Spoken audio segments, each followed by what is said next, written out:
On peut dire que fraîchement bon. Merci Seigneur pour ce moment d'adoration. Le Saint-Esprit nous a permis de faire ensemble un louange, un bouquet de fleurs pour notre Seigneur. Il était avec nous quand nous avons dit que je ne crains aucun mal, parce qu'il était avec nous, il sera avec nous et pour l'éternité. Ok, je vous pose une question. Est-ce que vous avez préparé le kit? Peut-être que vous n'avez pas entendu. Le gouvernement nous a demandé de préparer un kit, hein, vous entendez peut-être. Suite à les menaces envisagées, le terrorisme, épidémie, catastrophe naturelle, ils ont dit, cyberattaque, conflit armé, et nous a demandé de faire un kit. Merci. C'est selon sa taille. Quoi. Je n'ai pas visé à toi, frère. OK, les éléments à réunir pour les kits d'urgence, c'est pour une autonomie de 72 heures, ils ont dit, radio à pile, lampe de poche, réservé d'eau pour 6 litres hein, par personne, et les aliments non périssables, vêtements, etc., etc. Et aussi l'état-major a dit au moment, soyez prêts à perdre vos enfants. Ça montre que le gouvernement nous prépare pour une guerre ou un conflit.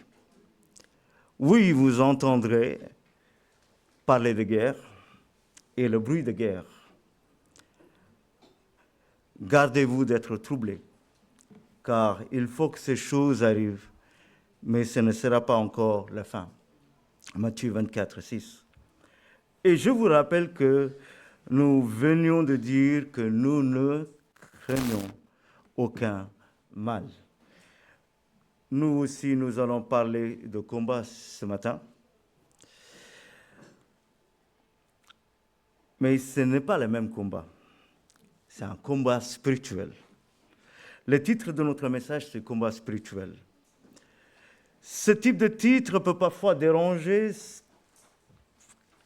certaines personnes parce qu'ils pensent immédiatement qu'il s'agit d'un sujet de haut level spirituel, réservé aux théologiens, aux pasteurs, aux anciens. Pourtant, chacun d'entre nous mène ce combat à chaque instant de notre vie. Ceux qui ont placé leur foi en Dieu, et même ceux qui ne l'ont pas fait encore, car ils sont en train de lutter sans en avoir conscience. La vie spirituelle et le combat spirituel sont constants dans notre existence. Mais souvent, nous, les ignorants volontaires, nous préférons nous reposer, calmer notre conscience ou la divertir. Pourtant, dès que nous pensons spirituel, le combat est là. Il faut prendre position.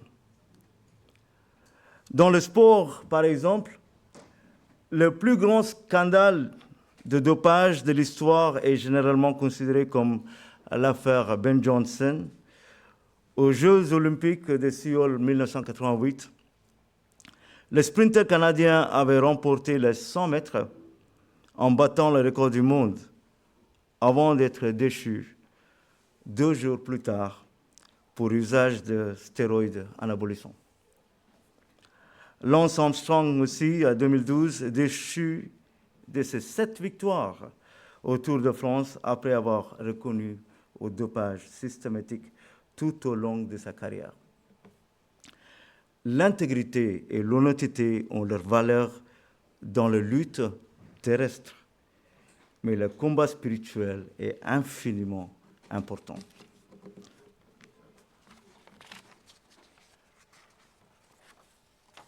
Nous pouvons dire, le Seigneur a vaincu, nous n'avons plus d'ennemis. Mais en réalité, le combat est constant. Pour cela, l'Église demeure indispensable et l'Église locale encore davantage, car Elle nous garde dans la communion avec Christ et avec nos frères et sœurs. C'est pourquoi nous devons parler du combat spirituel. La parole de Dieu nous exhorte à lutter pour la foi. Épître de Jude, verset 3, dit « Combattez pour la foi ». 1 Timothée, on peut prendre 1 Timothée, premier chapitre.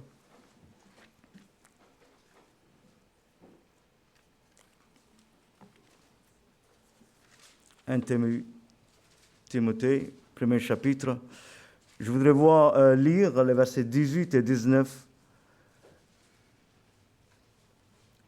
1 Timothée, premier chapitre, le verset 18. Le commandement que j'adresse, Timothée, mon enfant, selon la prophétie faite précédemment en ton sujet, c'est que d'après elle, tu combattes le bon combat en gardant la foi et une bonne conscience.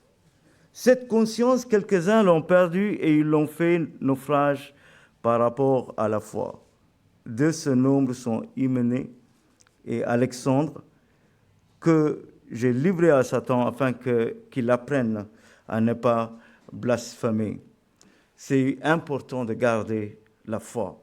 Certains ont fait naufrage. Pour garder la foi, un combat quotidien est nécessaire. Alors pourquoi peut-on perdre la foi ou le premier amour?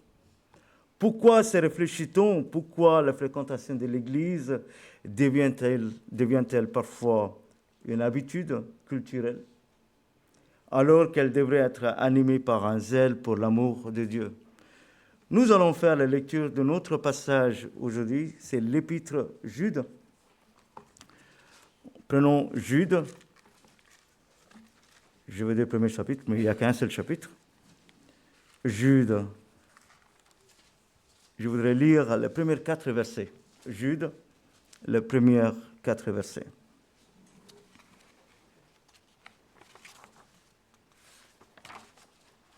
OK. Jude, serviteur de Jésus-Christ et frère de Jacques, à ceux qui ont été appelés, qui sont aimés en Dieu, le Père est gardé pour Jésus-Christ, que la miséricorde, la paix et la charité vous soient multipliées.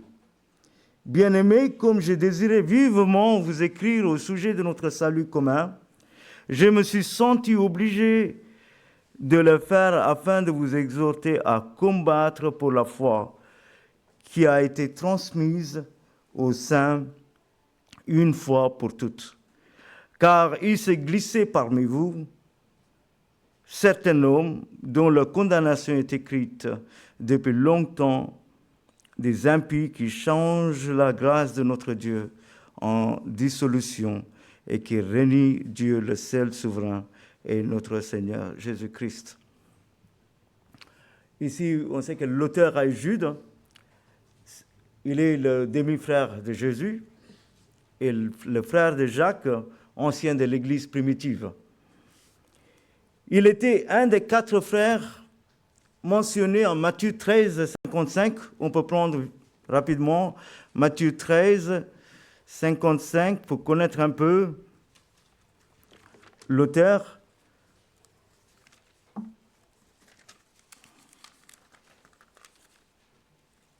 Matthieu 13, 55.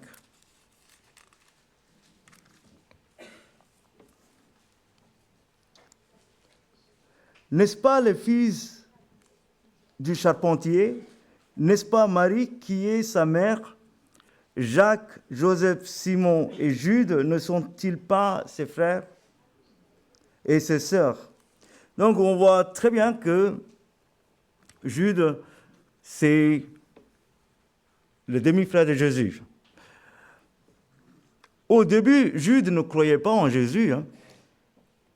Il a d'abord rejeté le messianisme de Jésus. Pour cela, on peut lire aussi Jean 7e chapitre, Évangile de Jean 7, les premiers 9 versets. Évangile de Jean, les premiers 9 versets.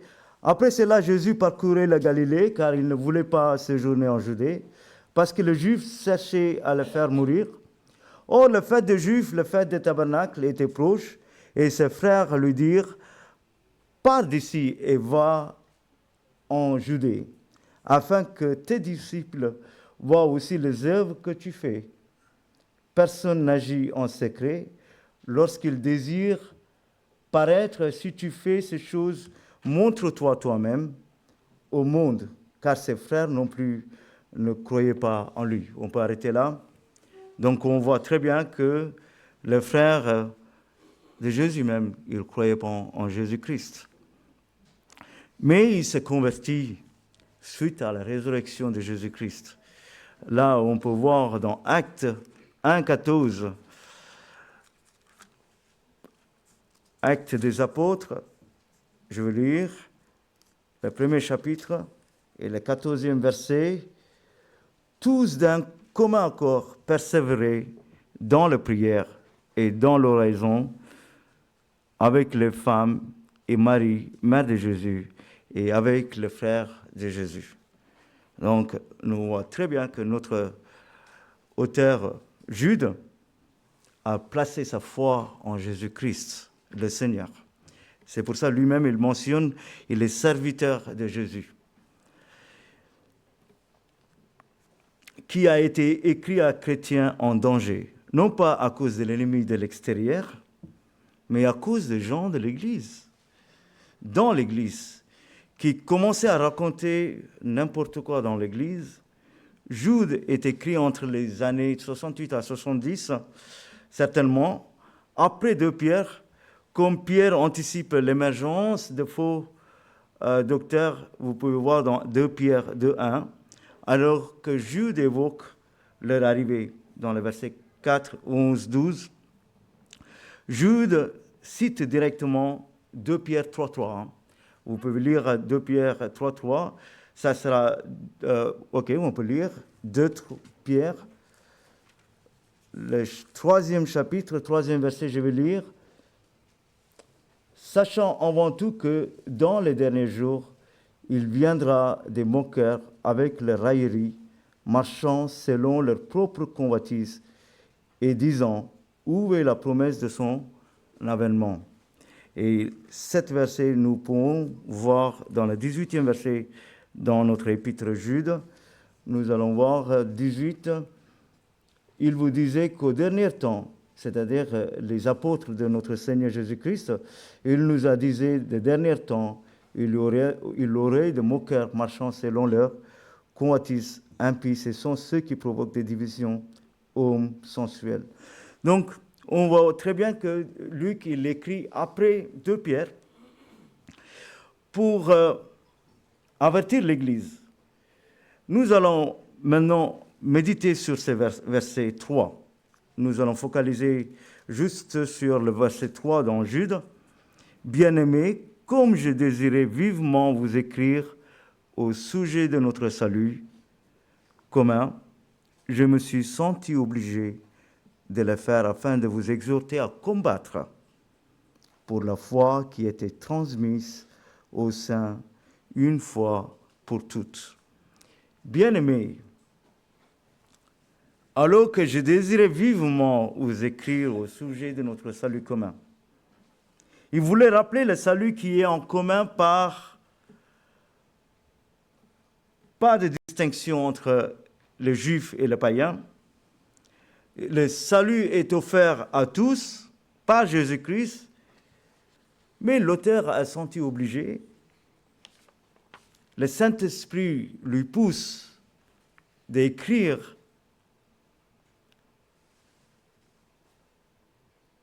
pour combattre le combat pour la foi. C'est pour cela, excusez-moi. Donc, pourquoi il écrit? Parce qu'il y a quelque chose de très grave qui se passe. Alors, il dit aux croyants, il faut se battre pour garder la foi. Ce combat, frères et sœurs, il est aussi pour nous aujourd'hui. Dans verset 3, le mot foi ne veut pas dire croire dans son cœur et ou avoir confiance en Dieu. Ce n'est pas une foi subjective, c'est une foi objective. Ici, la foi veut dire la vraie doctrine chrétienne. C'est-à-dire l'ensemble des vérités que Dieu a données une fois pour toutes dans la Bible. Une fois pour toutes, ça veut dire une fois pour toutes que la doctrine est donnée déjà. Personne n'a besoin d'ajouter une autre vérité dans la doctrine. Ça veut dire que Dieu n'a jamais voulu ajouter quelque chose que Dieu n'a pas confié aux apôtres de Jésus, Paul inclus, et envoyé par lui pour prêcher le salut. La doctrine de salut est complète. Après la révélation d'Apocalypse, il n'y a pas d'autre révélation. Il n'y a pas d'autres prophètes. Tous les ajouts sont fausses. La foi est transmise une fois pour toutes. Frères et sœurs, nous devons préserver la vraie foi. Notre foi que nous avons reçue, nous devons la préserver. Voyons ensemble les trois grandes vérités.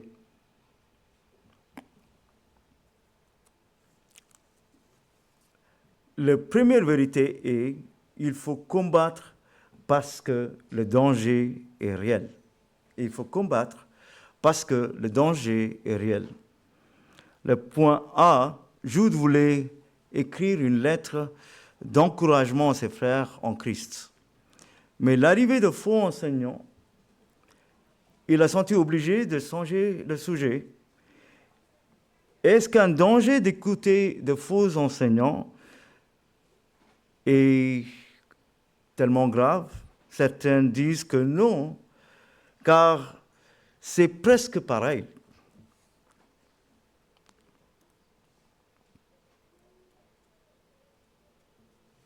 Il n'y a pas de mal. Ils ont été sauvés comme nous. Ils ont un ardent amour pour Jésus-Christ, pour le Seigneur. Et vous voyez combien ils travaillent pour lui.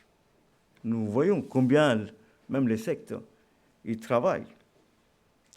Le problème, c'est justement, c'est presque. Imaginez-vous atteindre une destination, et quelqu'un vous montre la direction, au lieu de, comme ça, il change un petit peu, 1 degré. C'est un petit angle, vous finirez par arriver à une autre destination, complètement différente. Et alors, vous vous perdez, n'est-ce pas? En géométrie physique, imaginez deux lignes qui partent du même point. Si l'une s'écarte seulement 1 degré au début, elle semble presque pareille, mais plus elle avance, plus l'écart grandit. À 1 km, la différence est 17 mètres. À 100 km, elle devient énorme.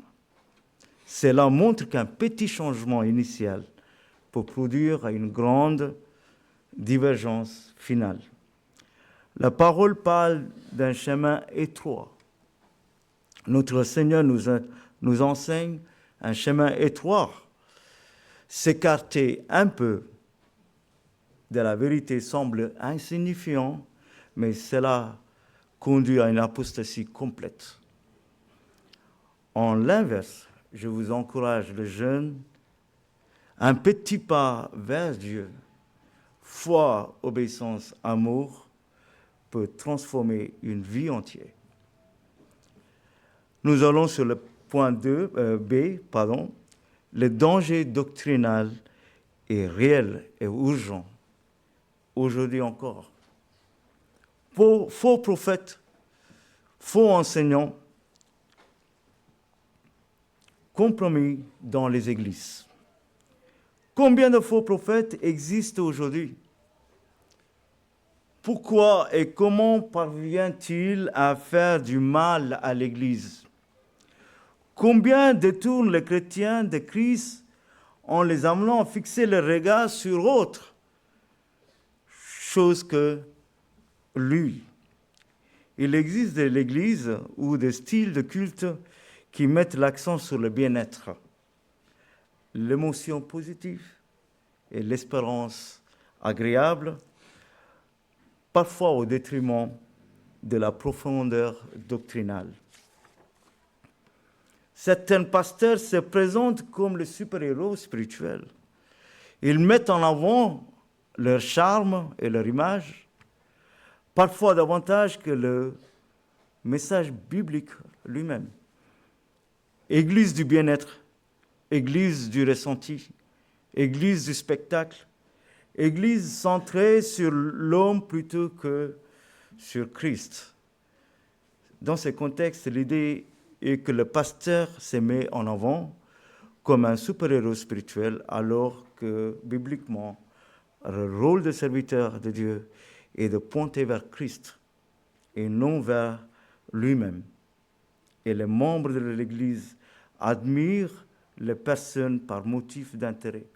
Nous pouvons voir dans Jude, verset 16, pour que vous soyez un petit peu actifs. Jude 16, ce sont des gens qui murmurent, qui se plaignent de leur sort, qui marchent selon leur convoitise, qui ont la bouche de paroles hautaines, qui admirent les personnes par motif d'intérêt. Maintenant, nous allons venir sur la deuxième vérité, qu'il faut combattre parce que Dieu le veut, parce que Dieu veut que nous combattons. C'est ça que Jude nous écrit. Dieu le veut que nous combattons. Il était écrit pour les églises primitives. Les apôtres sont toujours là. Mais malgré les faux prophètes, ils ont entré. Et combien maintenant, aujourd'hui, les apôtres ne sont pas là, mais nous avons la parole. Mais il y a combien de faux prophètes qui peuvent entrer dans les églises? Donc combattons. Combattez pour la foi. Luttez sérieusement. Combattez, luttez sérieusement, sans compromis. Je suis ce frère parce que je l'aime. Sa prédication est attirante, spectaculaire. Pendant qu'il prêche, personne ne dort. J'espère que vous ne dormez pas. Est-ce que quelqu'un d'ici, il raconte des histoires, les enfants écoutent et on ne voit pas le temps passer? Oui, mais avez-vous pris de notes? Avez-vous constaté que la vérité est prêchée réellement? Il n'y a pas des écarts, sans déviation doctrinale. Le salut est-il annoncé comme étant pour tous ceux qui croient? Le prédicateur m'attire-t-il vers Christ ou vers lui-même? Moi aussi, je voudrais vous raconter une histoire, mais vous l'avez sûrement déjà entendue. Celle de la conversion du grand prédicateur Charles Spurgeon. Charles Spurgeon s'est converti le 6 janvier 1850, à l'âge de 15 ans, dans une petite chapelle méthodiste primitive, lors d'une tempête de neige, comme aujourd'hui. Il n'y a pas de tempête. Spurgeon est issu d'une famille chrétienne. Son père et son grand-père étaient prédicateurs, pasteurs. Pourtant, adolescent, il se sentait perdu, désespéré et accablé. Par son péché, il cherchait la paix avec Dieu, mais il ne le trouvait pas. Ce dimanche de janvier 1850, une violente tempête de neige l'empêcha d'aller à l'église qu'il fréquentait habituellement. Il entra alors dans une petite chapelle où il n'y avait que 15 personnes.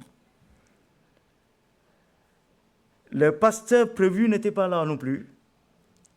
Un simple fidèle prit la parole et lut Ésaïe 45, 22.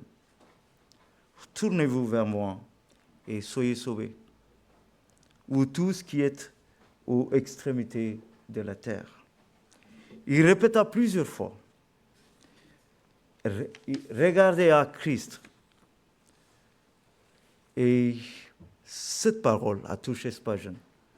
Spurgeon raconta plus tard, je vis en un instant la voie du salut. Je compris que je n'avais qu'à regarder à Jésus-Christ.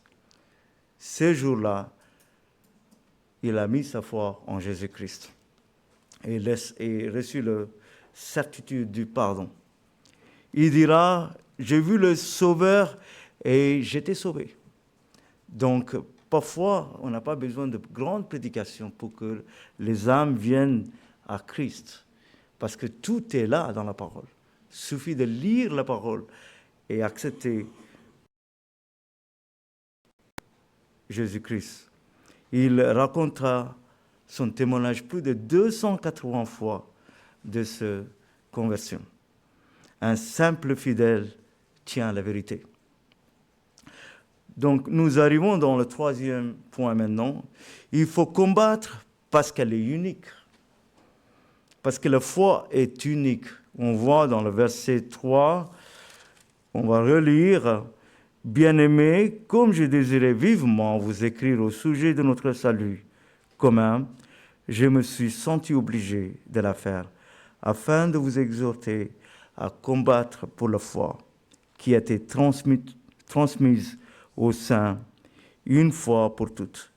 Car il s'est glissé parmi vous certains hommes dont la condamnation est écrite depuis longtemps, des impies qui changent la gloire de notre Dieu en dissolution et qui renient Dieu, le seul souverain, et notre Seigneur Jésus-Christ. » Là, on voit dans le troisième verset que la foi a été transmise une fois pour toutes.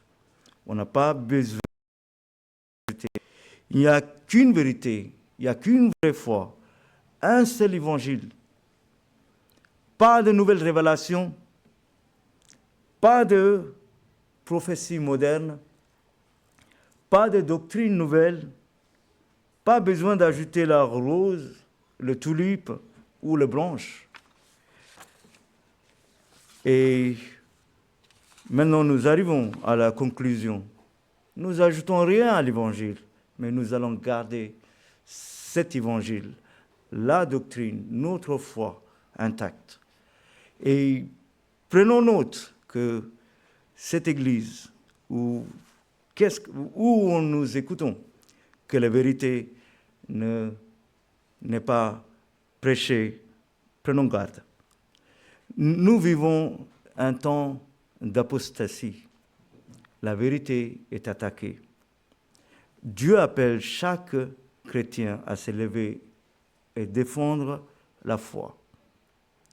La vraie foi, c'est de notre foi en Jésus-Christ. Et je vous ai dit au début que même l'état-major, il a dit que soyez prêts à perdre vos enfants. Mais nous avons un sauveur. Notre Dieu, il n'a pas épargné son Fils. Il a donné son Fils pour que nous vivions. Pour être dans le contexte, dans l'adoration ce matin, je voudrais lire Jean 14. Prenons Jean 14.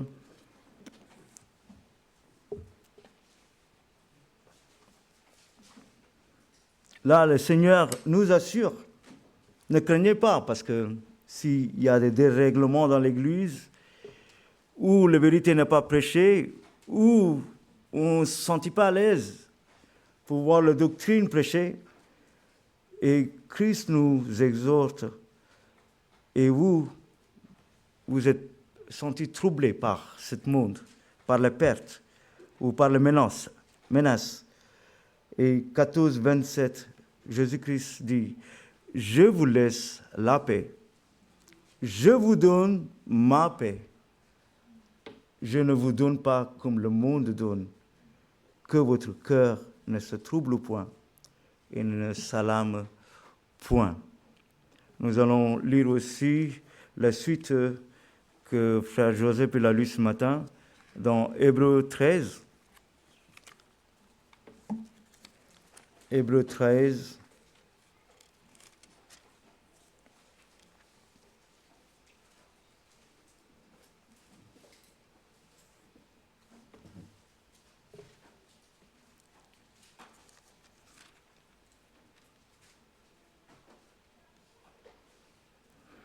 le verset 6.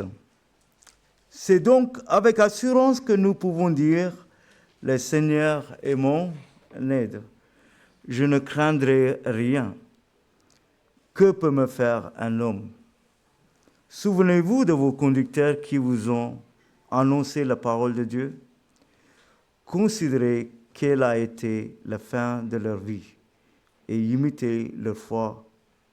Jésus-Christ est le même hier, aujourd'hui et éternellement. Ne vous laissez pas entraîner par des doctrines diverses et étrangères, car il est bon que le cœur soit fermé par la grâce. Nous avons cette grâce. Je pose une question, si jamais que quelqu'un ici troublé par l'ajout de fausses apostasies, avec la doctrine, peut-être Marie, peut-être apôtre, peut-être le don, peut-être la langue, peut-être même les dîmes. Et ne soyez pas troublés, ce n'est pas la vraie doctrine. La vraie doctrine que nous avons, nous croyons de l'amour de Dieu qui a donné son Fils pour nous et pour tout le monde, et quiconque croit en lui ne périsse point à la vie éternelle. Nous allons venir, ceux qui n'ont pas donné encore la vie à Jésus-Christ. C'est le temps pour venir. Le temps est très proche. On voit que la guerre peut-être venir bientôt dans notre pays. Mais venez être sauvés. Il est là avec le bras ouvert. Il accueille tout le monde. Et quiconque croit en lui ne périsse point. Et pour terminer, je voudrais rechanter la 603, une ou deux strophes avec vous. C'est pas grave. Merci.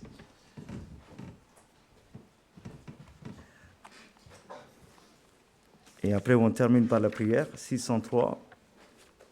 Mon Jésus, je t'aime, je te sais à moi. Oh, quel charme extrême me retient à toi. Le plaisir du monde ne m'attire plus, ton amour m'inonde.